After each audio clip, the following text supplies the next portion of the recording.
Hello, welcome back to the channel. It is 8 o'clock on Tuesday evening.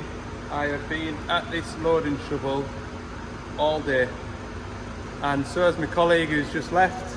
Yeah, we've had a bit of a fight on our hands with this. I'll show you for why.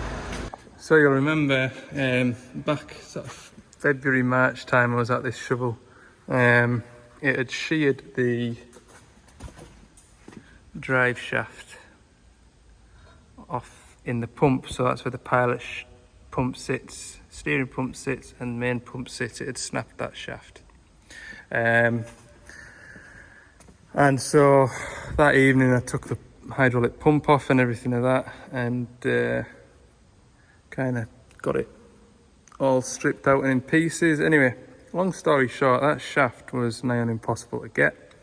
In the meantime, the customer came and collected all the parts from the workshop at Carlisle, and we managed to get him a shaft, and he had it rebuilt and put back together. Now, when it was put back together, the fault which we think caused it was still present, which was when you press the brake pedal, the engine stalled out. And when you touched any function, really, the engine stalled out. So when we got here today to have a look at it, initially we found that the inline fuel filter was clogged, and there's also a filter in there that's clogged. So we've cleaned all that out. Had a bit of a fight on getting it to start again, but we got there, got it running. The fault's still present. The idle was set slightly low, so we've sorted that out. But anyway, what was causing the brake pedal to cut the engine out? So we put pressure gauges in, so our brake pressure should be 120 bar. We put our gauges in down here, and we had 120 bar, grand. Pilot pressure, so we were thinking that it's maybe the pilot pressure, for whatever reason, stalling that massive engine out. But anyway, check the pilot pressure, 30 bar, no problem at all. Then we checked the main system pressure. It was set slightly too high. It was like 240. So we set that down to 200 bar. Fault still present. We then backed it all the way down to 150 bar. Fault still present. Still want to stall the engine out. And when you press the brake pedal. By this time it's sort of late on in the afternoon. We're both pulling our hair out. Both really, really sick of it. Like really sick. And in the finish up, I can't remember what it came to. I phoned actually the fella that I used to be his apprentice. I phoned him, because this shovel here is just after when I will have started to be an apprentice, so I'm not overly familiar with them. But we were looking at the hydraulic schematic, and the brake system and the pilot system is completely separate to the main machine system. The only thing that's close to touching is basically the main pump, steering pump, pilot pump. Is the pilot pump that goes to the brake filter, which then goes to the pilot block, which then goes to your brake pedal and obviously your joystick. There's nothing else. So when you press the brake pedal, we were getting 200 bar on the main system pressure. Why was that? Oh God, we struggled, and it was only when this fella who I used to be as an apprentice, he said, right, you've done everything right so far, doesn't sound like the engine's lacking power, start cancelling things out. So we disconnected the joystick pressure, fault still present. Then I disconnected you've got two pump pressures going to the brake pedal valve. Disconnected P1, capped it off. That is feeding the front brakes with pressure. Disconnected that, fault's disappeared. That was strange. So then we disconnected the output from the brake. I'll show you. So, and this is your brake pedal. It does look quite rusty and horrible. So you've got a tank and a pressure, and I think it was, that one goes to the back brakes, this one goes to the front brakes. So with the pressure capped off here, we still had brake pressure going at the back brakes and the fault wasn't present. So we then took that pipe off there, which is going to the front brakes, capped that off, and the fault was still not present. So everything's good so far. So we then went to the front axle. That's what we did. We went to the front axle, where there's a couple of bits like that where it goes from a steel pipe to a rubber pipe, and we thought there's something a bit fishy there. So we blanked the pipe off at the T-piece, so it goes to a T-piece and then it splits down to each side of the axle. Blanked that off there and the fault was back. I thought that's strange because the pipe that comes, this pipe here is an original pipe from Doosan. Because at that end anyway, it still had the Doosan part number on it. And then we kind of followed the piping up and up. And we actually found, if you look in there, there's a new pipe there and a new pipe there. And what's happened is there's either been one oil leak and they've replaced a pipe and it's not been the right pipe. So they've replaced another pipe. Whatever's happened, they've had that pipe off and they've had that pipe off and got them crossed over. So when we were pressing our brake, that pipe was actually going onto the main control valve, which was pressing the spool for the third service, which this machine has just got a bucket on. So there is no third service, so it was dead ending. Hence why when you press the foot pedal, we were getting 200 bar on the main hydraulic system, and why it was stalling the engine out. All we had to do was swap 2 pipes over. We've been here from about 10 o'clock till now, 8 o'clock-ish. And we've just literally packed up. I'm going to come back here in the morning because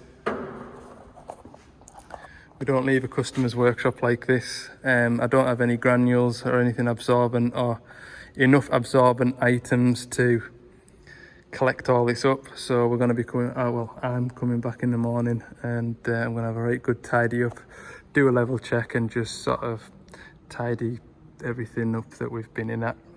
Because it's late enough now. And I want to go home. So we've got to the bottom of it. We'll both sleep well tonight and yeah, see you in the morning. Morning! What are we on today? Wednesday today. Doing this radio in this lard digger because there's a wagon coming for it this morning. And I've got a load of absorbent granules. And I'll go back to that shovel and tidy up there. I've got a starter motor for a 55, got an intermittent starting issue. We'll go and sort that out. Have the day put in.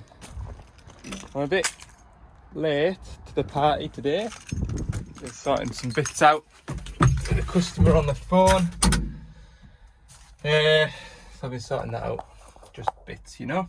So I'll tell you what, I made a lovely job of that seatbelt job, look at that. Take these screws out and then there's 4 more screws behind there, and when we just screw the radio in, you have to make sure you get the right one, 12 volt, not a 24 volt. You've also to get the one that's got, what do they call it, hands-free, but it's not hands-free, it just means that this little touchy doodah here works the radio to save you twisting around and turning the radio up down here. So yeah, there's all sorts of different radios to go in these. I'll get this changed. There we go. Switch that off before I get in trouble. That's that little job done. Right, on to my environmental disaster. Go and tidy that up. Fella said not to worry about sorting the oil out, he's going to sort it himself. But when I opened the back of the van, one of the bags was split, so I says, well, you're getting at least 1 bag scattered down. Oh dear, get that brushed out. I'm going to check the hydraulic oil level. I've just run it around the yard. So, yeah, get it checked out. There we go, I put some oil in it. It's got that special oil in it, look. That white creamy oil.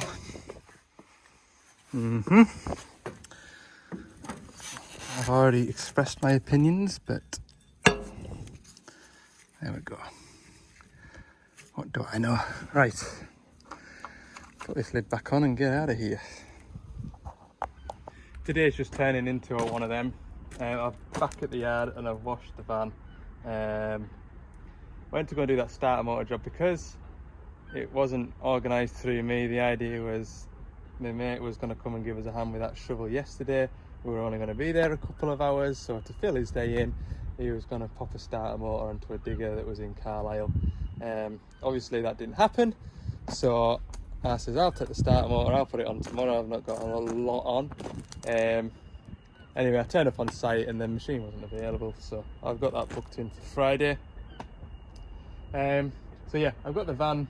I'll give it a really good wash. I don't normally use a brush on the van. I normally just use detergent and use the pressure wash to wash it down, because otherwise you end up with swirly marks and I'm a bit fussy that way. Anyway, it's had a right good wash because we're gonna get rid of that sticker, that sticker, that sticker, the one on the back and the ones on the side, and that one down there. All evidence of Doosan will be deleted from this van, apart from probably my little window sticker up there.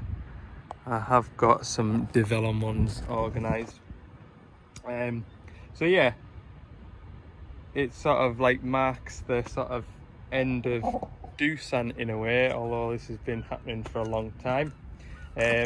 So to sort of understand where Devellon has come from, we go back to the olden days when these orange machines had white cabs and they were known as daewoo. I think in 2005 daewoo machinery was, or construction equipment I suppose you'd call it, daewoo was bought out by Doosan Infracore. So Doosan Infracore, you could imagine, is a big umbrella company. Under that umbrella I'm sure there's steel foundries, there's shipbuilding, there's marine engine building.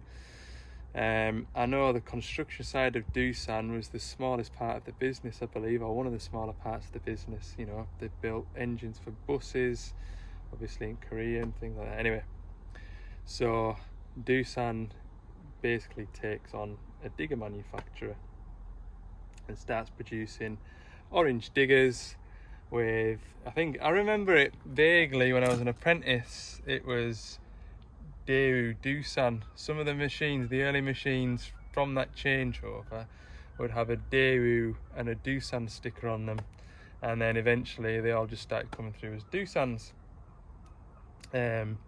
So that was daewoo turning to Doosan, and then Doosan in 2007 bought Bobcat, which was part of Igesan Roland or something, you know, the compressor lot. So Doosan then had an established mini digger range, which were then obviously, we had sort of the DX10, which is your E10, up to your DX80 at the time, which is your Bobcat E80. And then I think in 2018 Doosan and Bobcat separated into separate companies. So that is where you get your compressors from, with Doosan on. It's an Igesan rolled with a Doosan sticker on, and I believe Bobcat and Igesan rolled are still a company. I don't think you'll see Doosan compressors with Devellon stickers on. That's how I understand the story. So Doosan sort of separated from Bobcat, and then in 2021 Hyundai Group.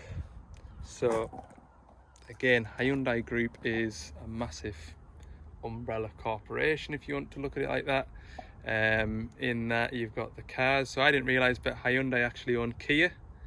But as you can see on the road, there's a distinct difference between a Kia and a Hyundai, and that'll be the same situation with Doosan and Hyundai diggers, or Develon.